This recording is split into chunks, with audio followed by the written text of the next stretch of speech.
Hello, everybody, and thank you very much for joining me for another Alfred Hitchcock Presents review. Today I will be talking about Season 2, Episode 19, A Bottle of Wine, starring Herbert Marshall as Judge Connors and Robert Horton as Wallace Donaldson. And this is an average episode in my opinion. It actually starts pretty well and is pretty well written overall, but it is a very talky episode even for this show. And unfortunately, toward the end of the episode, they try and mislead the viewer a little bit, and this was a little bit too obvious and didn't really work for me. But the episode is well acted overall and is still watchable in my opinion. So we start with one of our main characters, the judge, and he has some issues as his much younger wife, Grace, is going to be leaving him for a much younger man. And you can tell there's definitely some tension between the two of them. She definitely seems ready to leave. As a matter of fact, she goes upstairs to pack her bags, which takes a very long time, I have to say, conveniently, for this episode. So the man is waiting outside. His name is Donaldson, and it's really warm outside, so the judge invites him in. After they chat for a few minutes, the man reluctantly comes inside. There's some more chatting between the judge and Donaldson. Eventually, they make their way into the library, where most of the rest of the episode takes place. And it turns out that Donaldson is very uneasy. He really wanted to avoid meeting the judge. He's definitely the type of person who seems to like to avoid any kind of conflict or confrontation, which is important to his character throughout the rest of the episode.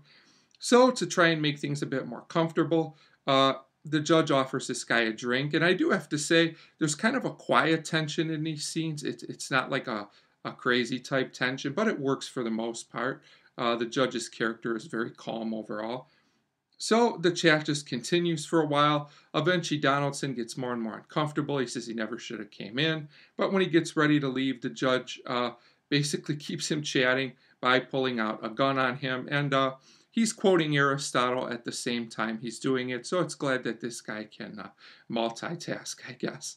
So it won't be the last time he uses quotes from a famous person either in this episode. So the judge tells Donaldson to finish his drink. We go to the next scene, and the judge talks about how he could kill Donaldson, but he really doesn't have him in it to do it, even though he could get away with it, because he says he respects the law too much. This kind of gives us a hint to what's going to happen towards the end of the episode, and I thought this scene was fine. So Donaldson now feels a little bit better. He says he was afraid of the judge, but now that he realizes the kind of person the judge is, that he would never really kill him, he feels a little bit better and a little bit calmer. So then we get a story about how the judge and Grace met. He talks about their honeymoon a little bit, which is significant to the end of the episode. He also talks about how he really loved his wife, but he feels like she never really loved him back. He also tells Donaldson basically that there will be other men. He won't be the last. Donaldson isn't really buying a lot of this. He thinks, this is just all one-sided from the judge's point of view, which kind of makes sense. Then the judge gives us a story from Socrates. About basically a story about life and death and things like that. And he also tells Donaldson that you should start feeling the effects of the wine right now, because it turns out that the judge says that he poisoned the wine and that both of them are in big trouble. So at this point, Donaldson starts freaking out. He's really believing this is true, which kind of goes along with the nature of his character. And the judge locks the door at this point and says he's got some kind of antidote, which right there tipped me off. This whole thing seemed kind of ridiculous.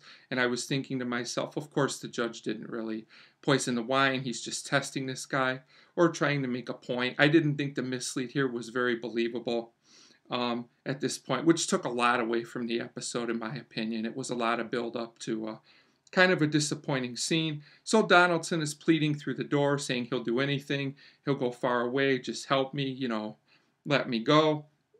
So at this point, Grace conveniently comes down, of course, right at that moment. It could only be planned out this way in a TV show. And the judge says he was just making a point to her, look kind of at what kind of man you're going to be with, things like that. Seems like a lot of trouble to go through to make this point.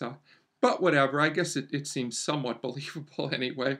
So at this point, what happens is Donaldson freaks out and takes the gun, which I guess was still left in the room, and Donaldson shoots the judge through the door.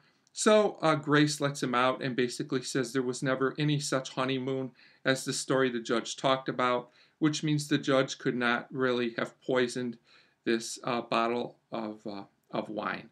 So basically, Donaldson killed the judge for no reason, and now he is probably in trouble. So this episode doesn't really end well for either man. And like I said, just an average episode, in my opinion.